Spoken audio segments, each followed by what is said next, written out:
In Ethiopia, them say the queen of Sheba. In Yemen, them say the queen of Seba. Now the Yemenites claim this girl, because she was a girl, she was young in her teens, according to the story. The Yemenites claim her as a Yemenite. The Ethiopians them claim her as the queen in Ethiopia. So when you go to Ethiopia, they will show you some relics and say this is where this woman named, them call her Makeda, used to have her palace, and them show you a pool and them say this is where this woman used to bathe in goat's milk. Goat milk. I know an actress in Hollywood where I know her personally, where she used to fill her bath with goat milk and bathe at night. Yes, I don't know if it's another way to bleach your skin, I don't know, but something about the goat milk according to them history, them do it. Anyway, Makeda heard, according to the book, the Ethiopians them write, Makeda heard about this man named Solomon, said, boy, that's the man, I'm wise, you know, him good, he was a hairy brethren, I have to go check him. She said she have to go check him. So I'm going to go check him now. She very rich, very rich. But one of the things them that was Ethiopian and very, even more precious than gold and silver was frankincense. Yeah, the same frankincense. Frankincense was like diamond in them days there. And she had a lot of them. Plus the other things, them spices, you know, whole heap of spice and all them things there. Eucalyptus is a thing when I Ethiopia enough. Eucalyptus. So this woman decides that she go and go visit Solomon. So she take all her horses and camels and whatsoever she have. Decides that she going to make the journey to Jerusalem to visit this man. Now, remember, says a young girl, listen up. Solomon, when she reached Jerusalem, if you know the Bible, you know it says Solomon is a womanizer. Solomon had 700 wives and 300 concubines according to the Bible. 700 wives and 300 concubines. And the Bible says Solomon's face was turned from the Lord. And God decided that he will punish Israel because of Solomon womanizing. Anyway, she reached in Jerusalem with all her gift them now. Because you know, so she had come from a place where richer than with Solomon there. So she said, all right, here we know. She will give him all of these things. Frankincense, you know, them a burn holy incense all over the place and all sorts of things. But him not business, him was like Gail. Him was like Gail now that when she talked to him and I try to get things out time about him chewing and things, him did look on her beauty and I start make certain innuendos like Gail to her. Say, boy, I like how you look, you know, I like how you this and that and that. But you know, there's two sides to the story, you know. Two sides to the story. According to the story from Yemen, Makeda from Arabia, Makeda reached Solomon on a flying carpet. I don't know if you know about these Arabian stories, you know, but in Arabian story, them have these legends where people used to sit on carpet and fly. Like all the thief of Baghdad and all them story, them used to sit on carpet and fly. You didn't know that, Brian? That people used to sit on carpet and fly? So you can go down at the market, go buy a carpet and sit on at the middle of the road, yeah? As if it will get up, can't come lick down your blouse and skirt. You understand? Anyway, Makeda, they talk to Solomon. Solomon no business about what she has said. Solomon they look on her feature and say, hey, that woman you look away, you know. But I deal with her, you know. Solomon I think about that thing that I heart, you know. Anyway. Solomon I look on her and give some sweet talk, like as me I say, like Gail. And she did I say, I want this brother Rasta. Film Kingdom is something like a joke. Film Kingdom is like the bottom of Beverly Hills to the top of Beverly Hills. She live at the top of Beverly Hills. If you are the bottom, if you know Beverly Hills, look to Monroe Road at the bottom there. So shack and only pa shacks and all them something there. She said, no, sir, this is brother, I don't want you. What you talk about? I mean, the amount of gift for me bring come give you. I'm more than what you have in your whole Jerusalem, I saw. I don't want a poor guy, even though you're king for Israel, but you know, them say you're wise and all them something, but you don't stand up to my test. Him say, all right, you know, I'm going to make a deal with you. You don't touch nothing in my palace, and me won't try to seduce you. And you say, anyhow, you touch anything in my palace, me, I go sleep with you. She did a laugh of time. And I say, how is this brother Rasta? Imagine me come from so far and bring all these things come give you. And you tell me, say me, where in your palace that me could have want? Him say, all right, may I make a deal? The price is right. Cash pot. You don't touch nothing in my house. Me won't try to seduce you. She say, all right. Okay. All right, now. Story, I'll get thicker now. According to the Ethiopians, them. Solomon put on a big feast. Big feast him put on now. Like down at Turtle Beach there where them put on the whole heap of food. Jerk, chicken, jerk, pork, jerk. No, them not eat pork in other place. Jerk, chicken, jerk, this, jerk, that, jerk, this, all that a jerk. Solomon go into the chef before him done cook him said, Solomon went to the chef and said, watch you now, here you no boss. You see when you put salt in the food, I want you salt it. When we say salt it, I mean salt it. That means that you use 10 pounds of salt, use 40 pounds of salt. Salt the food. You know, so the chef have to listen to him and say, I say, made I go chop off. And just like that, Solomon, chef, salt up the food. Solomon go around the corner now, which part all of the liquor them there and the wine there and the water there, and Solomon say, you know, you see you control this part of the place, you know. You can't go home for the night, you know. We don't want no drinking in the place. No catching peak, no water, none of the other lifespan, this and that's what them have. We don't want no water in there. So you can lock up the place and go home. So the party are going and Stone Lover pump down the place and Renaissance and Big Belly Metro are going with them antics in the palace. And the people them have fun and I eat up this whole heap of salt food and them mouth dry. Makeda sit down there and eat the food too. She love the food too, you know. She don't want ital food, she wants salt food, like Brian. So she eat the food and Solomon now say, all right, you know, I'm going to know. I'm going to get a bucket of water and put beside for him bed. Because him thirsty too, you know. But I'm going to go and go say, I wonder if I must choose catching peak or water. All right, you know what I'm going to do? I'm going to put the two of them beside my bed. So I put it beside him bed now and party done now. Police come lock down the set. The party done, the police them say, boy, Solomon, I know your session about what is what. The government set up a lockdown and I saw it go. We're good for the goose, good for the gander. So, session done. Queen Makeda now gone in her room. Her mouth dry like my own, so now thirsty like a wa.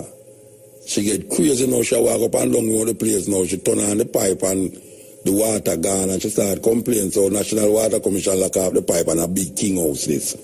A king's house she and she let the water lock off. It's like Solomon now pay him the water rate. Anyway, she went up and down all over the place in the middle of the night you know. Solomon a go like him asleep now. And she go in a Solomon place and see the water.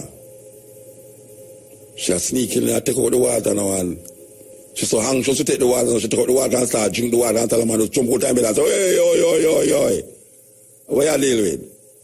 Me not tell you say you don't have to touch nothing in my house. Oh, you tell me now. Me tell you say not touch nothing in my house, and if you touch nothing in my house, you have to give me the ticking. Solomon said, watch out, you drink me water, you have to give me the thing.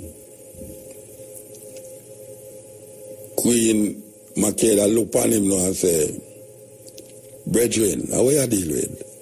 A water you go answer over? Solomon look on her and say, so tell me something. What is more precious than water under the sun?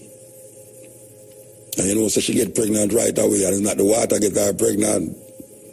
Him just sleep with her and she get pregnant. Anyway, the story according to the Ethiopians is that Makeda go back to Ethiopia with a child named Akim or Menelik. And Menelik is what them call now the eldest son of Solomon. Solomon's son from the woman named Makeda, according to the Ethiopian story, the legend goes. Now, hear the story we are telling about now. Remember, so we are telling about the connection between the Ethiopians them and the Israelites, the Jews, what them call the Falaja Jews or Beta Israelites. How did the Ethiopians connect themselves with Jerusalem, with the 12 tribes of Israel, with Israel itself, with Judah?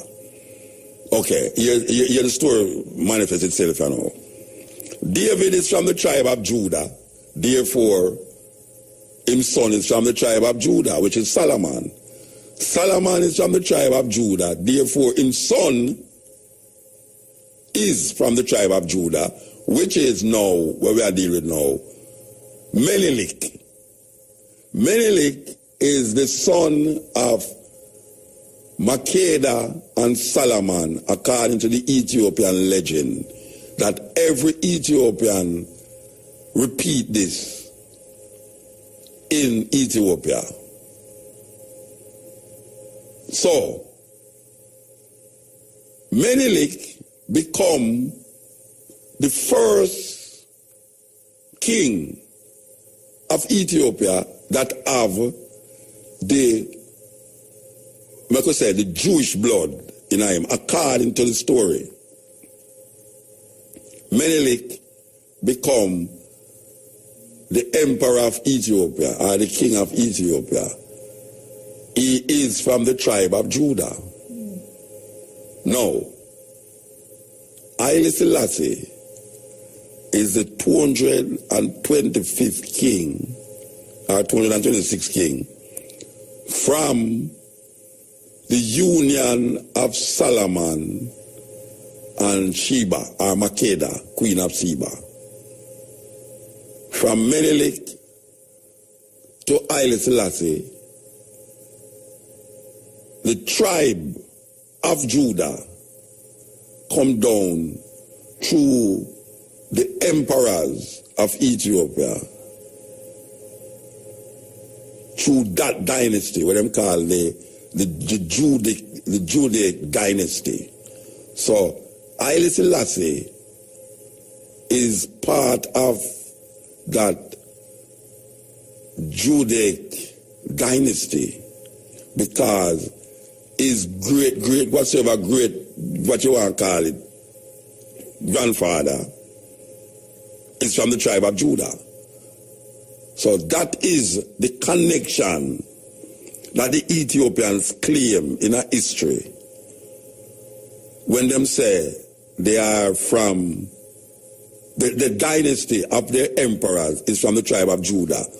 So now you have a high priest. I think them call him Zodak. Somebody can call me and tell me if I'm wrong. Zodak, the high priest, get 12. Him get a portion of priests from the different a portion of people from the different tribe, and it is said that he move because them said the Lord did not find any more favor in the eyes in Solomon. God caused the ark of the covenant to move. Them move it like steal it, them thief it. Yeah, God in league with the thief them. God said there's many times God in league with thief. Many times. God in league and move the ark according to the Ethiopians from Jerusalem to Axum, where the Ethiopians claim that it is there up to this day. And also that their emperors is descended from Solomon and the union of Sheba. Haile Selassie is the 225th king in that lineage of Judaic emperors. Because he did have other emperors which them have a break for about 100 years according to the Ethiopian history. Zagwe dynasty. The Zagwe dynasty have nothing to do with no Solomon and Sheba. It's just a group of emperors that did come that disrupt the Judaic dynasty, and then it reclaim itself 100 years after, and then it continue to Haile Selassie. Haile Selassie is what they call, after Rastafari, he is the Emperor of Ethiopia, Emperor Haile Selassie the first, King of Kings, conquering line of Judah, elect of God. That is the title that this emperor is given. Him never give himself. You know, I hear some Rataman say, elect of himself. That is narcissistic, because say Haile Selassie elect himself. The people and the dynasty elect him because of what he used to do as Rastafari. Them elect him Emperor of Ethiopia. On the 2nd of November 1930, this Rastafari was placed on a throne from a woman who was the empress named Zadi too, who died. And then him take on to the throne now and become Haile Selassie the first, King of Kings, conquering line of Judah, elect of God. Now, the Lion of Judah is what we contend with, because the reason why he's the Lion of Judah, it is because the Ethiopians declare that the emperors through that dynasty is from the tribe of Judah. So the lion symbolizes power. So because the lion symbolizes power, it means that he is the lion, the power of Judah, the symbolism of the Jewish tradition, the authentic. Because he was declared King of Israel on the throne. We have tape, we can play back tape to show you that when them put the crown upon Haile Selassie head, them declare him King of Israel. The Lion of Judah, behold the King of Israel, the Lion of Judah. The Judah symbolize the tribe, the lion symbolize the power. King of Kings, because there's so many kings. Every province is like how you have parish in Jamaica, you have provinces in Jamaica. Every province in Ethiopia have a king. Every province have a king. Haile Selassie, the emperor, is the king of all kings in Ethiopia. All kings in Ethiopia. He is the emperor. So the emperor becomes the king of kings. Elect of God, he is elected by God according to the people. Whenever the emperor is not favored in the sight of the people again, he is no longer seen as the elect of God. Rastafari, the movement, searching for something other than what was given to us by the colonial masters, the King of England and the Queens of Europe. Rastafari, through Leonard Howell, said, why should we be staring in the colonial white master's eye and calling him king, when in 1930 a man, a black man, an African, was crowned Emperor of Ethiopia, the oldest known country in the Bible. I want to emphasize that in the Bible, visible, one of the first countries that is visibly called in the Bible, them call many names as Abyssinia, Kush, Ethiopia. Rastafari, the movement declare that Emperor Haile Selassie I physically have a right to the throne of David because he sits on the throne of David. I want to talk about the throne of David, I talk about the physical throne, but because of his dynasty, because of his lineage, and it can be recognized through the Ethiopian history. The Rastafari looking into that history, that him choose to accept that history and not the European history of a European king. The Rastafari say him going to follow the Ethiopian version of history. Him say Emperor Haile Selassie is for him Redeemer. Leonard Howell declare it, say this is our Redeemer that come to save us from white supremacy and colonialism. So him not only connect the physical manifestation with an historical event that take place in history, but now the Rastafari movement recognize a physical manifestation of an event that happened in 1930 on the 2nd of November when this man, Rastafari, sit down on the throne and declare, and is declared Emperor of Ethiopia. The Rastaman say that this man is their Redeemer, and him say the divinity in this man as him see in himself. So when you see Haile Selassie, you see the Rastaman, because the Rastaman now is going to declare Haile Selassie divine. And in so doing, he's recognizing man as a divinity, not a supernatural being, but man as a divinity, searching for himself inside of the whole scheme of nature and life.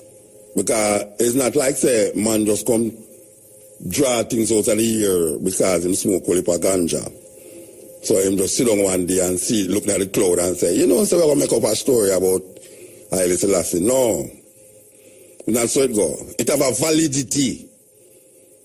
Millions of people, the story we just tell you a while ago, millions of people accept that story as a legitimate historical reference point to how the emperors of Ethiopia become connected with the Israelite Jewish tradition. That is why the Israelis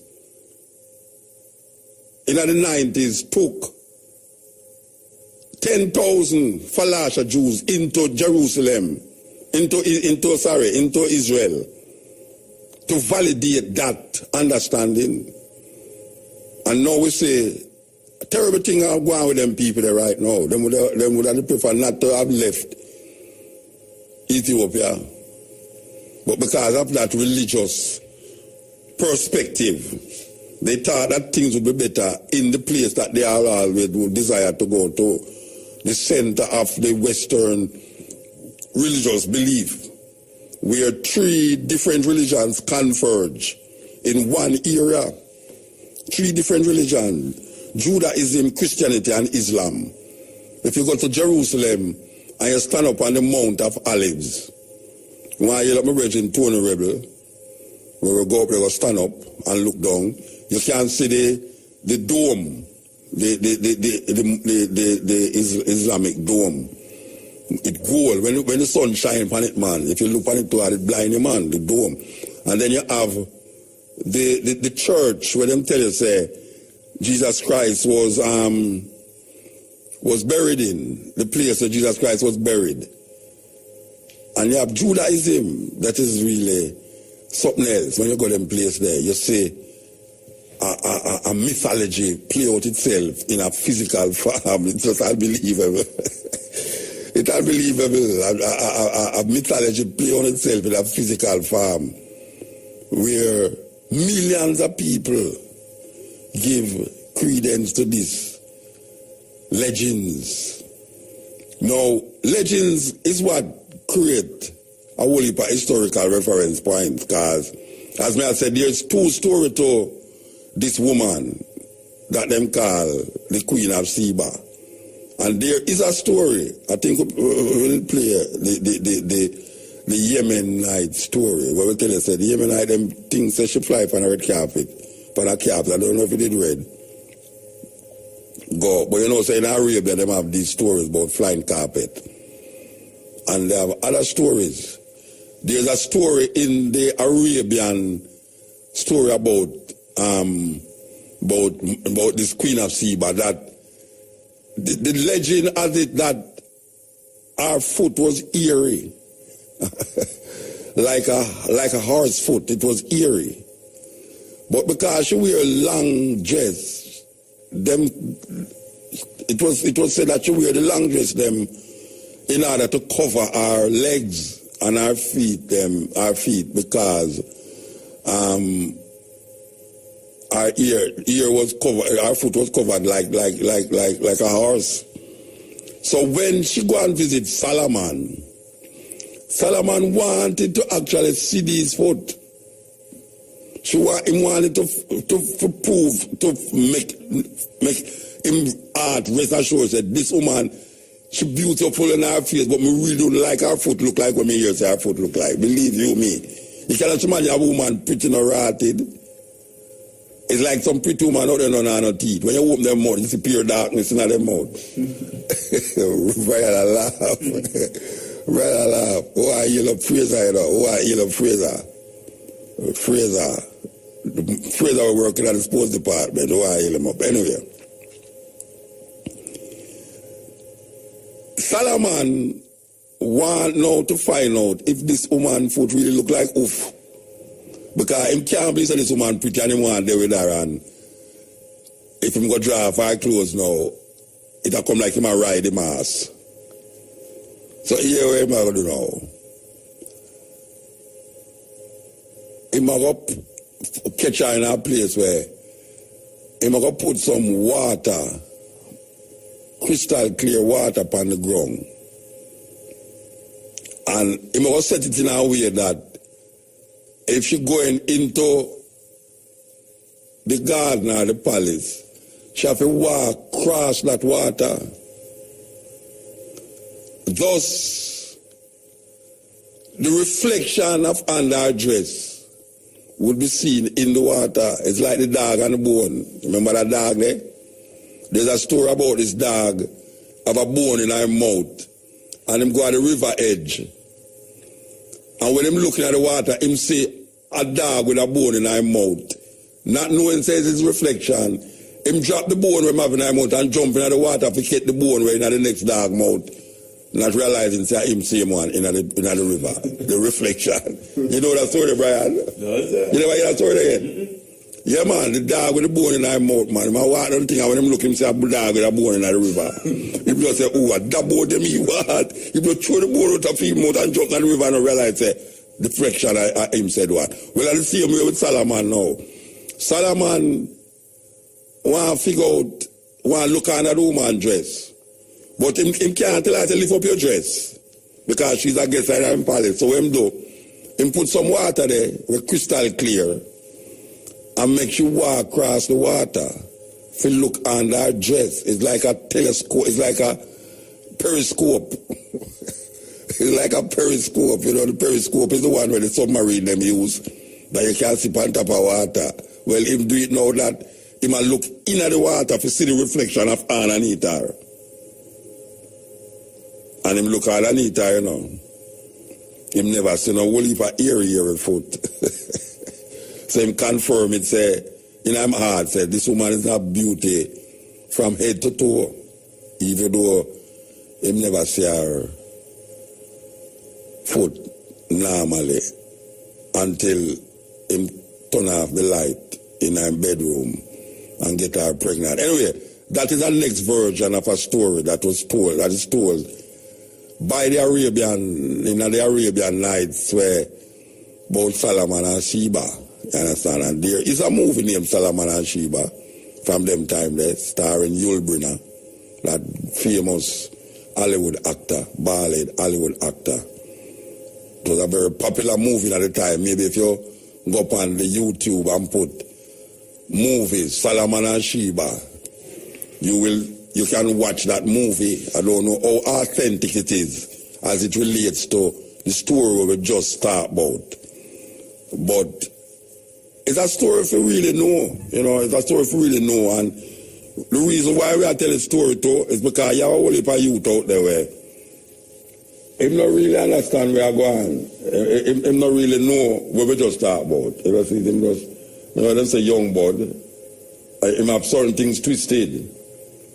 But this is where the authenticity of the Rastafari philosophy is not just based upon a Jamaican thing, but why did the Rastaman choose a man with thousands of miles away in Africa? Why never use a next emperor or a next king in Ethiopia, in Africa? Because of the heritage and the link with that, what we call spirituality, that define a people. And the problem I have is that most Ethiopians don't know Ethiopian history before Solomon and Sheba. That's a terrible thing. That the story of this Ethiopian history is almost like it started at Solomon with Sheba. Because the Ethiopians them use that story to validate themselves in the Jewish tradition. And that is the most important thing for them, to validate themselves in the Jewish tradition. Haile Selassie come and him say, his dynasty go beyond 3,000 years. Even beyond Solomon to Ori, O-R-I. And a whole heap of people never really considered that argument of Haile Selassie. When Haile Selassie carry you back or carry you forward, depending on how you look on it, him carry you to an emperor that is not well known. If you ask most young Ethiopians, or sometimes even old Ethiopians, what did Haile Selassie mention? Why did Haile Selassie mention Ori, the emperor Ori, which has nothing to do with the Solomonic dynasty? That was before the Solomonic dynasty. Why did Haile Selassie mention that emperor? And it's not that Haile Selassie now use the Solomonic dynasty as part of that power base, because that's what the people them use. Them use the Solomonic dynasty for garner attention to them connection with the Jewish tradition. And Haile Selassie, even though recognizing that, him still carry them even further than Solomon. It's a great, great thing, great story that, for really recognize that Solomon Haile Selassie actually do that. So we, Rastafari brethren and sisters, continue to hail Emperor Haile Selassie I. And even though them say Haile Selassie dead in 1974-75, the movement, because them never understand what the Rastaman was saying when them say Haile Selassie. So them things say, them could have said Haile Selassie dead, and that is the end of the story. Or them think them could have bring Haile Selassie up and say, him is not God, for end the whole thing. In 1966, that was one of the things them that they wanted Haile Selassie to say to the Jamaican Rastafari brethren and sisters, that, look here, I am not God, stop worshiping me as God. But that was not to be. And then in 1974, when them say him dead, that was supposed to be the end of the Rastafari movement, and that was not to be. Because them still never understand. Them still never understand the Rastafari philosophy that Haile Selassie is a representation of everyone who hail Haile Selassie. And just like when the Christians say, the spirit of Jesus Christ live, it live. Even though they might say, I'm going to come back again. You have a whole heap of youth, well, not even youth, you have a whole heap of Rasta man who actually believes, Haile Selassie is Jesus Christ, and he's going to come back again. How much time one man can come back, so? First of all, he was Jesus Christ, then he come back and say, Haile Selassie, then he's going to come back again. And then now you have 12 tribes who emphasize Jesus Christ more than how they emphasize Haile Selassie. As a matter of fact, if you look on the relationship between 12 tribes now and Haile Selassie, it's almost nil.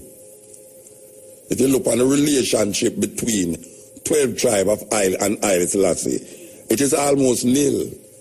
Because to the 12 tribes, Jesus Christ is the greater force, greater element, and I have always contended in Rastafari that if you keep saying Haile Selassie is Jesus Christ, I better you just heal Jesus Christ and don't heal Haile Selassie, because what the purpose you're going to use Jesus Christ to validate Haile Selassie. So now that Haile Selassie is not here, what you're going to validate with Haile Selassie? It's obvious, because you still wait for Jesus Christ to come back like any ordinary Christian. So better you just go and say, you're Christian, which is that most people in the 12 tribes say, because there's no need now to say Haile Selassie. Because what you claim Haile Selassie was going to fulfill as Jesus Christ was not fulfilled. Because you never say Haile Selassie outside of the framework of Christianity. And because you say Haile Selassie is a Christian, you now say you have to be a Christian too. Which that was not the foundation of why Leonard Howell and all these men come say Haile Selassie. The argument of Haile Selassie being a Christian was never a question and answer story in the philosophy and opinions of Rastafari. Because it's not because Haile Selassie is a Christian why we claim Haile Selassie. We don't claim Haile Selassie because he is a Christian in our country. We claim Haile Selassie because we can connect our culture, our history, and our heritage with the oldest empire upon earth and the first place where human beings did exist. Whether you're an archaeologist or you are a creationist. Whether you're an archaeologist or a creationist. The oldest fossil, according to the archaeologists, was found in Ethiopia. As a matter of fact, them find one older than Denkenesh now, Lucy. And if you're a creationist, if you're looking at Genesis, it tells you about the rivers that encompass, 4 rivers that flows at the garden that encompass the whole land of the Garden of Eden. And if you believe that story there, it mentions the rivers. And you can identify all of those rivers geographically in at this time. And one of the rivers that flow was Dishan, which encompassed the whole land of Ethiopia. Genesis, I think it's Genesis 3. So whether you're a creationist or an evolutionist, the Rasta man declare in connection with history, with heritage and with culture, through the oldest known place where human being was found to start, whether it's a create or evolve, whether it evolve or it create, no matter which one you believe in, the Rastaman hold on that place. And through that heritage, he might identify himself in a history. No highfalutin foolishness. Them of a church, Lalibel, the biggest one, them build it. You see, them things are hard to tell people in Jamaica, because them go say, Muta lying or if you don't really study, or if you're not really interested in anything, it sounds like a terrible thing, may I say. Them have 11 church in our place where them call Lalibela was a king where him build the church them and the area and call it the New Jerusalem, because him never want the Ethiopian them to keep traveling to Jerusalem in a way them call Palestine, Jew in Israel. So him build this place named New Jerusalem. And when them build 11 church, but the main church is a big piece of rock. And it's hard to explain it to you, but this rock, them carve the rock out of the stone. Them carve the church out of the stone, of solid piece of rock. And them build the church from the ground down. Not from them not build it with cement, go up, you know. It's not built with no cement, you know. It's a stone, them chisel out. And them build, when you dip on the ground, it's the top of the church, you see. It's like a cross. If you want to go on the internet, you can see the Lalibela, churches of Lalibela. The top of the church is like a cross. Like a plus sign. And you dip on the ground, and when you look down, is the door of the gate. You have to go down in some car curves and go down to reach the church, to go in at the church. You see when you go down there,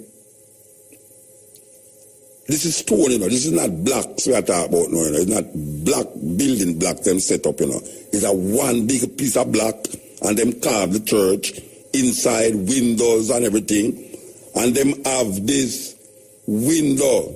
Really weird. Them have this window, and a Bible is placed at a point at the window.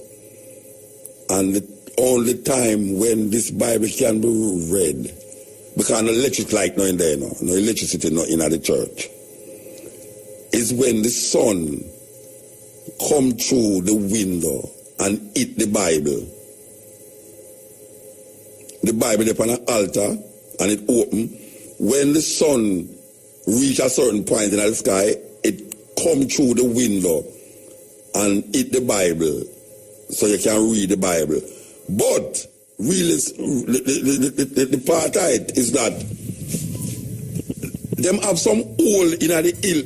When them carve out the church, them have some hole where them say people from all over come. The priests them come and them pray. But them living at the hole them, some hole. And I mean, it may all for accept what I say, but me know so me have proof of what I say, and this is not like Mutani madness because I walk barefoot, but Tony Rebel is dead, Cabo is dead. The hole them were upon the wall, upon the stone edge. The hole them, this is where the priest them, the monk them come and pray. And some of them stay in there so long that them dead inside of the hole. And when you're looking at the hole, you see them skeleton in the hole. Don't that sound weird and that sound like Mutabaruka say? Well, may I tell you, say, I something I read about this, this is not what I read about. This is what I say. You have hole in the wall, and it's not concrete wall, you know, it's stone. Because the church, as I say, I have to emphasize that the church is one of the same one of the world. The church, them carve out a solid rock. And it's like the people them who come for worship and pray and read, instead of them go to a hotel, them go in at them hole there. Because them they're near the church. Them have to be near the church. Because you have people who just turn up at the church wall and them hold them head on the wall. I see them a pray and them a rock. And I pray, and I just peer praying. And them have these hole where these people who come from far go sit down in that hole there. And some of them stay in that hole there for all of them life. And when you're looking at the hole, you see skull, and you see foot as skeleton, bones, are human beings in the hole them. Nobody no move them. Nobody no move them flesh, not them bone there. It's amazing. And then you go on the other side, and this priest carry around this water hole, where the water dirty like, we don't know what dirty like, but we can't describe how dirty the water is. It's dirty till it's green. It's a little hole like, a little pool like. And the priest will tell you, say, if you can't have baby, and you bathe in other water there, you become fertile. I tell you, I mean, I laugh, but we gotta listen to them, you know, we say, me if you go in that the water there, I mean not me, but put my woman in that the water there. Yeah, the water there is stagnant, them say, you see that water, because the water there right beside the church. Lalibela, King Lalibela Church, 11th church. And this is the main one. There's a hole there where the water green till it's green, morass and everything in there. The priest tell you, say, if you're barren, if you're a woman and you're barren and you go bathe in that, you get fertile immediately. I mean, I say, okay, all right. And then now we say, all right, we're going to journey, go up on top of this hill and we're going to meet the one where they are the highest church. And them say, Haile Selassie used to go up there. Haile Selassie used to go up there, go pray. Now we decided that we are going to journey, go up there. It's a joke. It's a joke when we are go up there. I see when we reach up at the top, it's like we park the ass, you know, not the ass, the donkey. We put down the donkey now, you know, and we have to go through some stone and go around some bending at the side of the mountain, you know. Them say it's 10,000 feet above sea level. We go 10,000, yeah, above sea level. We go up, we go see this monk, this priest sitting up there by himself. Him say 30 years him not come off of that mountain top there. When him get food, people bring food, come game. Him say, when I tell him say Jamaica we come from, him say, which side of Africa that there. 30 years him not come off of that hill there. 30 years. Him say, Haile Selassie is Christ. Him tell you that, I think Cabo have that pan tape too. I don't even know. I think Tony will have it pan tape too. So Tony did have him video business, a video with thing. Man tell you, Haile Selassie is Christ himself. Sitting up in another mountain there for 30 years, him not come off of the hill at all. My problem with it, you are here my big problem with that now. When we go into the church, is a white Mary and a little white baby boy, we see. And one piece of blood and fire in the church there. The man take the monk, the priest, take we and carry go around the corner and bring out the Ethiopian virgin and the black Madonna and child. When we go back to Addis Ababa, the Abuna tell us it's a tourist thing, them are working. Him tell us it's a tourist thing, sorry. It's a tourist thing, them are working, that's why them have that one there. Live I tell to you, live I tell, because everywhere you go, a white Jesus you see in Ethiopia, yes. That is what we are trying to show the people them that Rastafari is not frivolous to saying things because them smoke too much ganja. But there is a method and there is a connection with other place, legends, mythology, history, whatever you want to call it. There's something inside of the history of Ethiopia that Rastaman connect to. And the man come twist all my things right as I know. If you come tell me about parliament and foolishness, but or somebody can tell us somewhere independent and them don't know where and I ask somebody what independent mean. Because I tell him say Jamaica not independent, he ask me what independent mean. And him just tell me say Jamaica independent. Like him I try to set up a little scenario now for say, Montai, how you are deal with? And I bet you say him there in England more time life. Him can't see not more than the Queen, you know. Him can't see not more than the Queen, even though that's why I'm saying Jamaica independent, because him can't see not more than the Queen. You see, in Jamaica now, we don't understand what racism is, you know. What is the meaning of racism? That is really a problem with Jamaican people. Them don't know what racism means.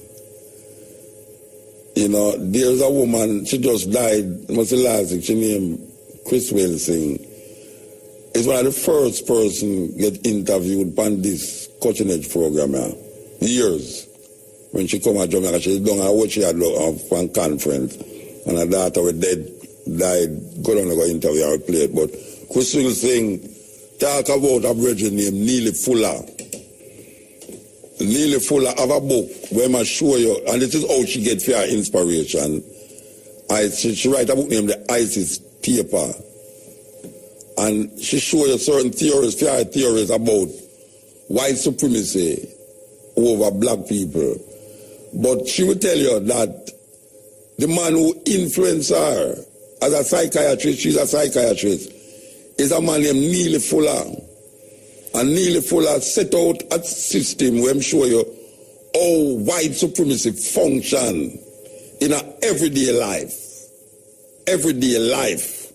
White supremacy is part of our everyday living. When a man say, look on a black person and say him is racist, him don't know what him saying. Take it from me or so. I don't understand what is racism. I don't understand when somebody say racism, what it means to be a racist. How can a man look on a man who don't have no power to decide and determine the economical, political, social order of a next group of people? How can you say he's a racist? Because racism confront power. Racism confront power. Racism is the structure by which a next race use power economically, politically, socially, sexually, entertainment-wise to overwhelm a next group of people that is of a different color. What me say? Racism cannot be separated from power. Now, which group of black people can decide and determine the social, political order of the white race? Tell me that. Unless you talk about prejudice. Prejudice must not be confused with racism. Prejudice must not be confused with racism. Racism must not be used as a language to define prejudice. Because there is a difference between being prejudiced and there's a difference between racism. Racism confront power. Racism is a power play based upon a color. How you decide power over a next group that is of a different color from you. Who in a Jamaica who is black? Which group of Jamaican black people can decide the economical, social, political order of any white country in the world? And tell me if you don't know of white countries who have manipulated, dominated through power, economical and social of countries that is not deemed to be of the same color like them. Racism speaks to power. You can't have a racist without power. That is what racism is all about. You cannot have racism without power.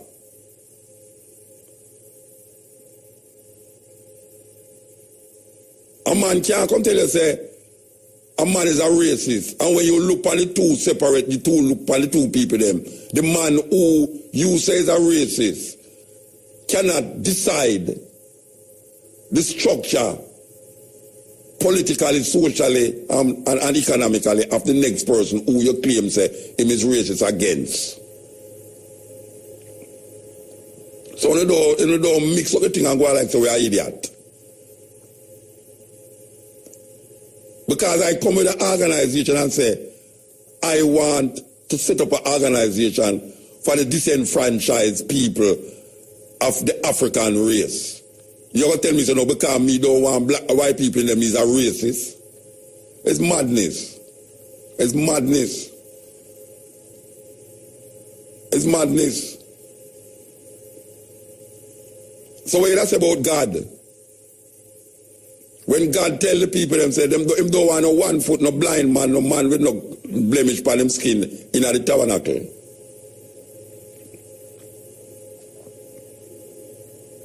And them don't want no man with no broad nose neither. That's in the Bible. It's in the Bible. No broad nose man. That means that Brian have a chance. Brian don't have a chance with God. Brian, God said, no one to broad nose people amongst him priest them. Muta sound like a madman, don't it? Yeah, it sound like a madman, but go investigate what me I say. Go investigate what me I say. Racism speaks to power. We must not mix up a racist with a person who is prejudiced. Because prejudice and racist is not the same thing. When I listen to say, until the philosophy that hold one race superior and the other inferior, I'm talking about racism. Until the philosophy of racism is based upon one race using economics, political manipulation, economical manipulation, social manipulation to gain power over a next race of people. So tell me, where in the world you see black people deciding the social structure order, politically, socially, economically, of any group of white people? Where in the world black people decide that?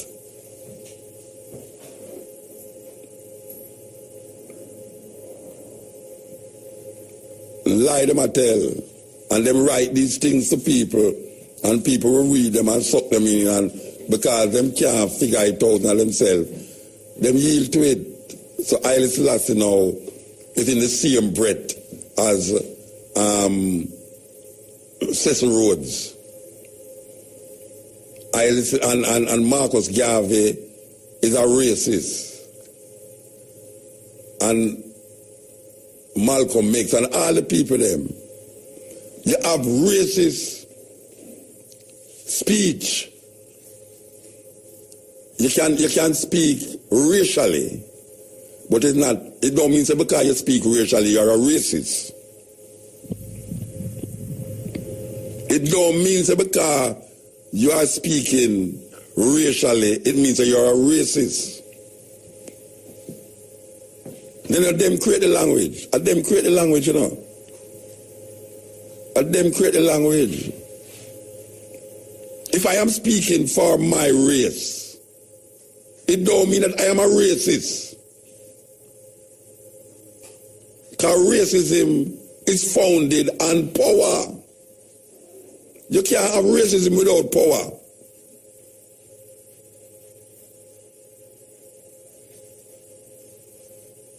If I don't like you because of your color, it's not racism that.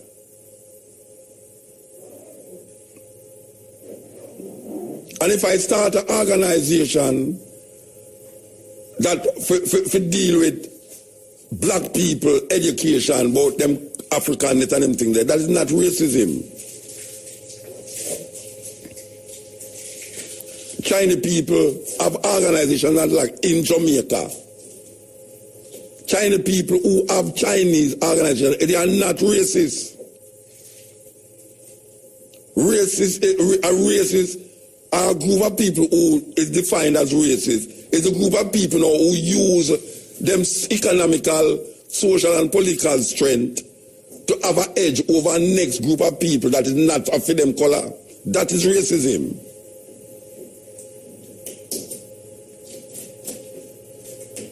So they must stop them damn foolishness. That because you said certain thing now you're racist.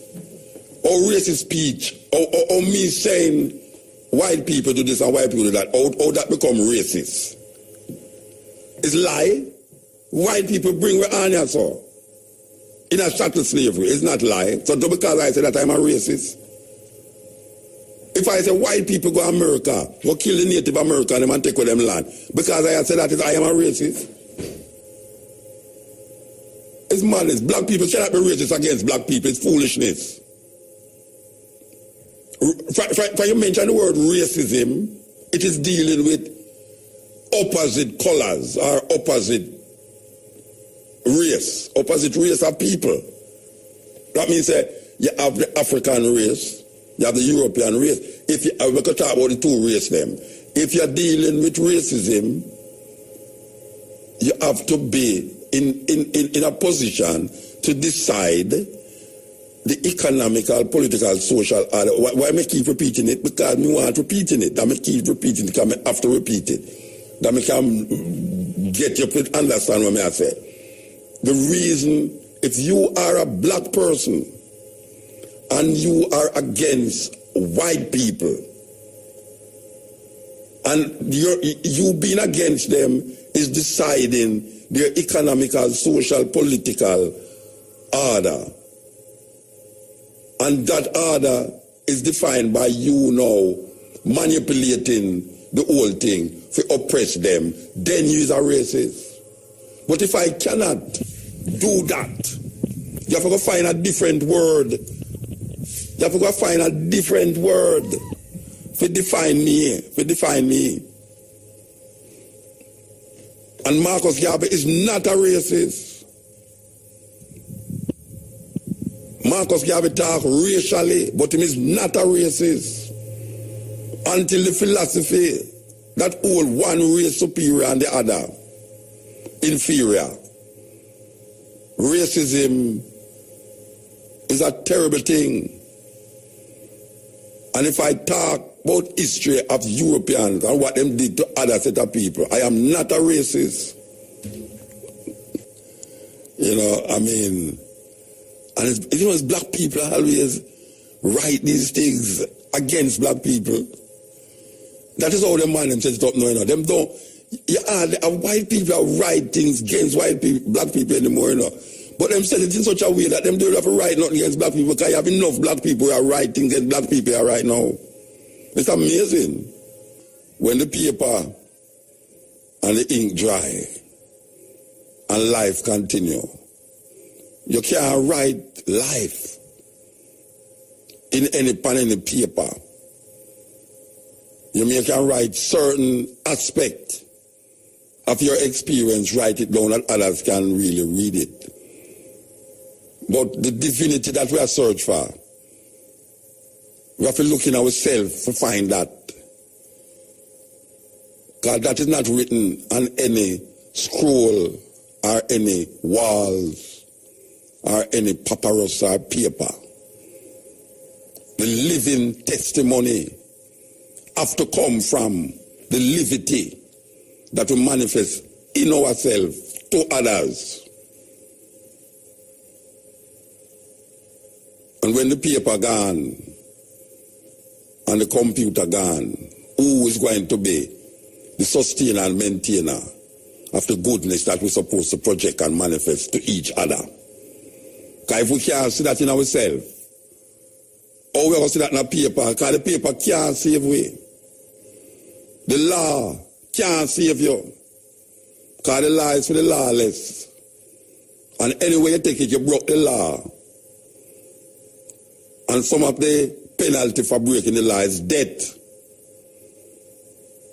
The law is just there to keep in check the lawless people. But the law can't save you. The law cannot save you.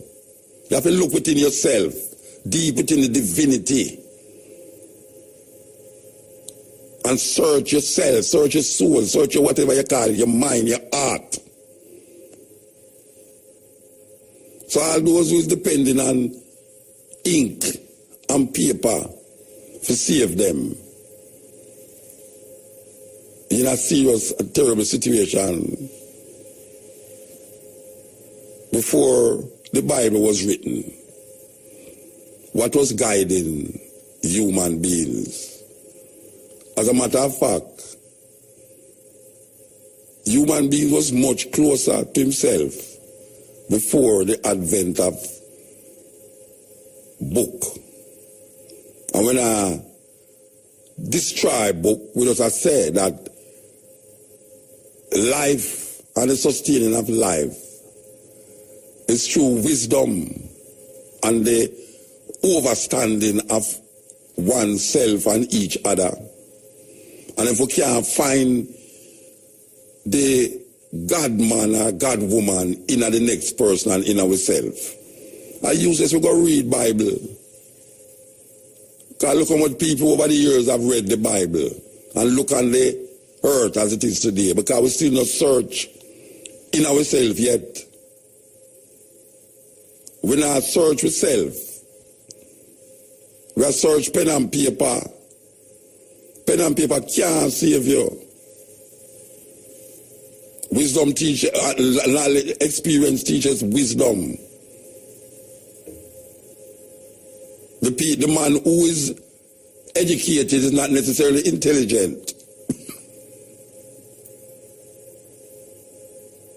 The person who give out the first masters, what degree did he have? The first person who give out a PhD, what degree did he have? He never have none. He just create that for reward the work you do when you go to a certain level of training in something named school, college, or university. But him never have none. The greatest person, the greatest PhD people on earth right now will have PhD and have master's degree. Everybody never gone a doctor who is not medical doctor. Over people who are doctor never gone to university to get doctorship. When I start to come and them give him doctorate. Jimmy Cliff is known as a doctor. Sparrow, come here and get doctorate. You think doctorate is something because them say the work that you do, and you're committed to certain things, so you get that doctorate. How did a man get a PhD? Oh, the first man who get a PhD, him did have a PhD? No. But through wisdom, him just do that. Knowledge is power. Wisdom is even greater. So we have to search within ourselves and stop look without yourself. Because the only way you're going to look without yourself is to see the other person like you, is you, no different. One life, different manifestation of flesh. Let all things that have life give praises to life, for life. Life communicate life. Death bring death. That's why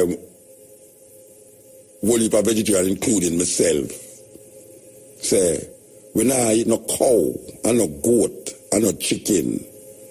Because when you look on the goat, the cow, and the chicken, a life, energy, and if you put death inside of you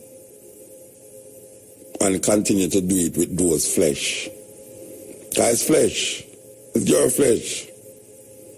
Manifestation is your life. It's one life. It's not a different life. It's one life. What makes it different is the manifestation of the life that make it appear to be different. But we are all living in an illusion. We're living in an illusion because what we think is not. And what we create and believe it is real. It is not real. It's an illusion. And we are search out the illusion, and somehow we don't even know it's an illusion. And that is when you get tricked. You get tricked because you don't know how to use an illusion as an illusion. Because you start to look on illusion as a real thing. And you confront it with this illusion and you see it as a real thing, and it affects your life. It affects your life. It makes you can't think straight. It makes you can't recognize goodness in others. So I say you have to search your heart, man. Search your soul. Search yourself. And when you do that, look deep into the next person and see if you see yourself.